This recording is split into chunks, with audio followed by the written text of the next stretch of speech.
I want to thank Mr. Collins and Mr. Nadler for putting this together, but as I sit here today, I can't help but think what an incredible metaphor this room is for the entire process that getting health care and benefits for 9/11 first responders has come to.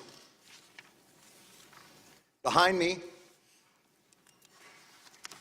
a filled room of 9/11 first responders, and in front of me, a nearly empty Congress.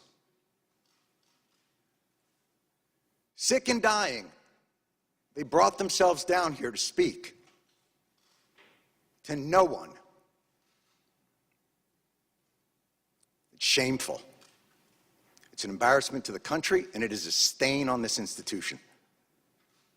And you should be ashamed of yourselves for those that aren't here, but you won't be. Because accountability doesn't appear to be something that occurs in this chamber. We don't want to be here. Lou doesn't want to be here. None of these people want to be here. But they are, and they're not here for themselves. They're here to continue fighting for what's right. Lou's going to go back for his 69th chemo. The great Ray Pfeiffer would come down here, his body riddled with cancer and pain, where he couldn't walk. And the disrespect shown to him and to the other lobbyists on this bill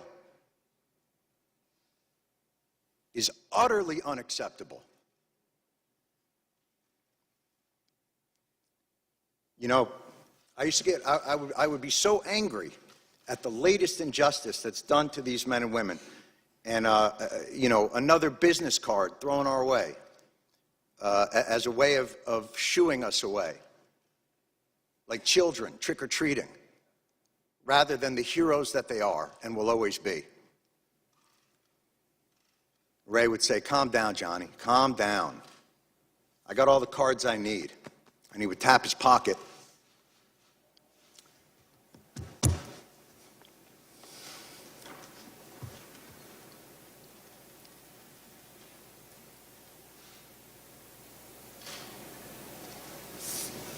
Where he kept the prayer cards of 343 firefighters.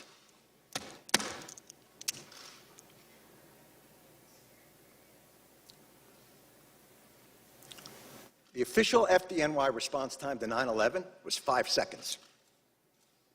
5 seconds. That's how long it took for FDNY, for NYPD, for Port Authority, for EMS to respond to an urgent need from the public. 5 seconds. Hundreds died in an instant. Thousands more poured in to continue to fight for their brothers and sisters.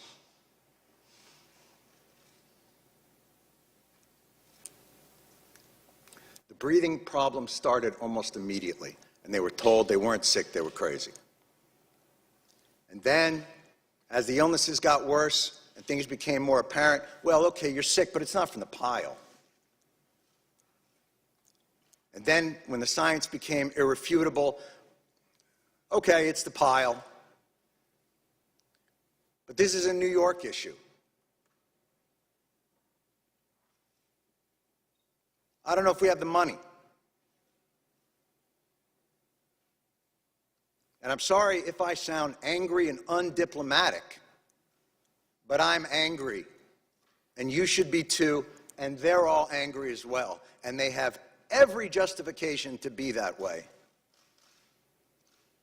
There is not a person here, there is not an empty chair on that stage that didn't tweet out, "Never forget the heroes of 9/11. Never forget their bravery. Never forget what they did, what they gave to this country." Well, here they are. And where are they? And it would be one thing if their callous indifference and rank hypocrisy were benign, but it's not. Your indifference costs these men and women their most valuable commodity, time.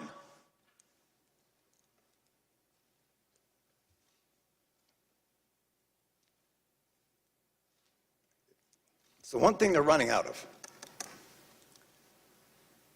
This should be flipped. This hearing should be flipped. These men and women should be up on that stage, and Congress should be down here answering their questions as to why this is so damn hard and takes so damn long. And why, no matter what they get, something's always pulled back, and they got to come back.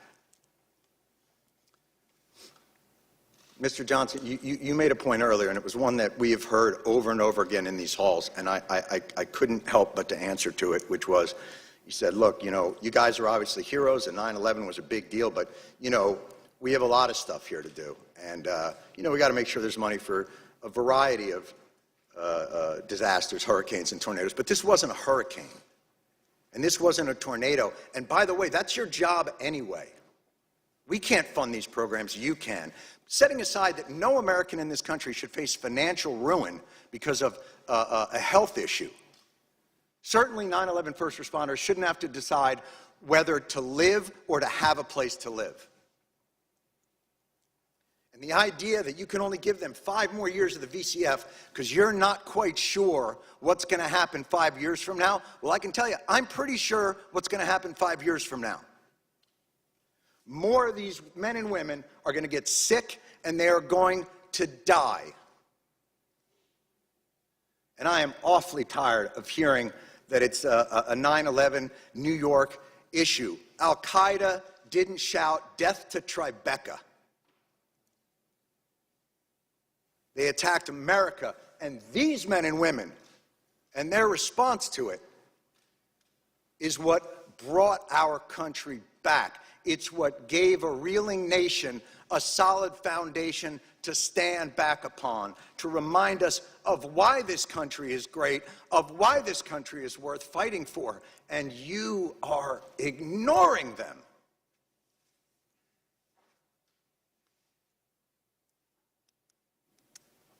And you can end it tomorrow. Why this bill isn't unanimous consent and a standalone issue is beyond my comprehension.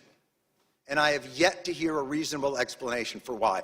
It'll get stuck in some transportation bill or some appropriations bill and get sent over to the Senate, where a certain someone from the Senate will use it as a political football to get themselves maybe another new import tax on petroleum, because that's what happened to us in 2015. And we won't allow it to happen again. Thank God for people like John Field. Thank God for people like Ray Pfeiffer. Thank God for all of these people who will not let it happen.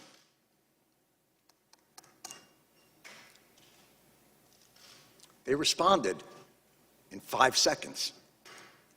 They did their jobs with courage, grace, tenacity, humility. 18 years later, do yours. Thank you.